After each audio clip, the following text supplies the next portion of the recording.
Frank Herbert's Dune is many things. It is a speculative fiction masterpiece. It is a wonder of the imagination. It's an examination of Jungian psychology. It's a novel about systems, both human and planetary. It's a thriller with a plot built on political intrigue. But more than anything, it's a novel about change. If you try and summarize the novel's plot in a sentence, you see how change is what the story is about. Dune is the story of a young man whose exile in a harsh desert environment transforms him into a hero strong enough to overthrow an empire. Speak long enough to those of us who love Dune, and you'll usually find that what we love most about it is how it makes us believe that the heroic transformation of the individual is possible. Many novels show the heroic transformation of a character. It's one of our most common stories. But Dune shows us the transformation of a human into a kind of science fiction deity in a way that excites our imagination because we see the truth of it.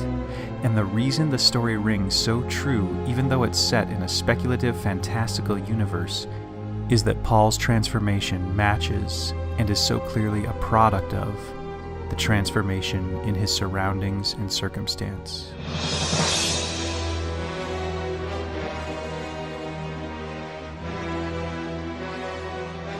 In Dune, Paul is placed in a situation where he must become heroic or die.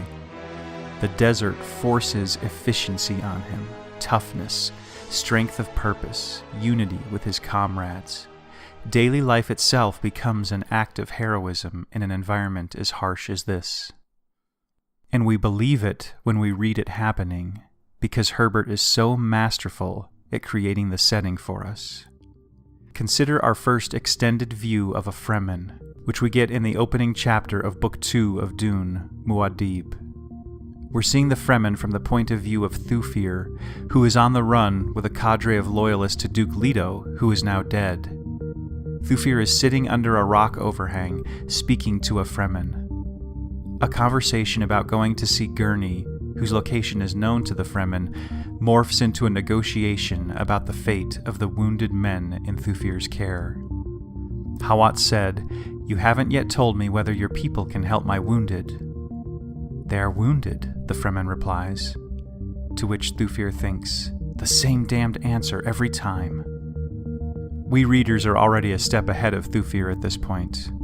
We already understand that the Fremen doesn't see wounded soldiers as people to be nursed back to health, that for those who survive in a harsh desert environment, the rules of society and the cultural necessities are different than they are for Thufir and the Atreides loyalists, who are accustomed to the soft, lush world of Caladan.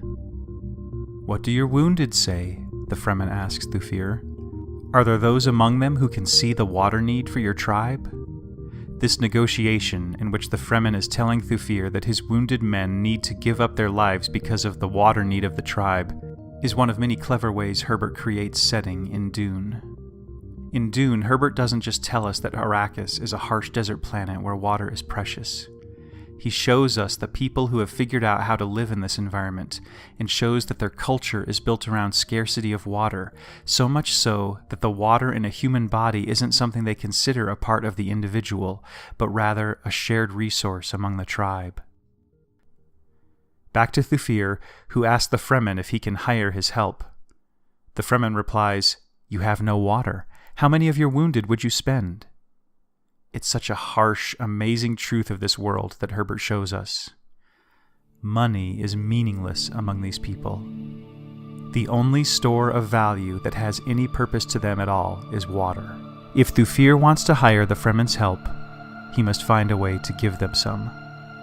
"This is clearly a time for water decision," the Fremen says to Thufir. "Both wounded and unwounded must look to the tribe's future."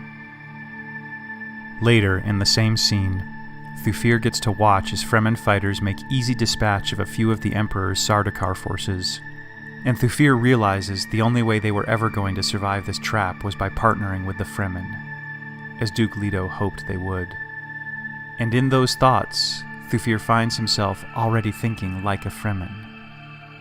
The tribe's future, the tribe of Atreides, he thinks. There's sense in that. Just a small change in thought pattern shows us how the environment is already making Thufir adapt, and because we're seeing him adapt, it will become much easier to believe when Paul adapts more profoundly. In our next episode, we'll take our first look at Paul's transformation as it proceeds, and continue watching as Herbert shows us how the necessities of our environment drive the creation of who we become.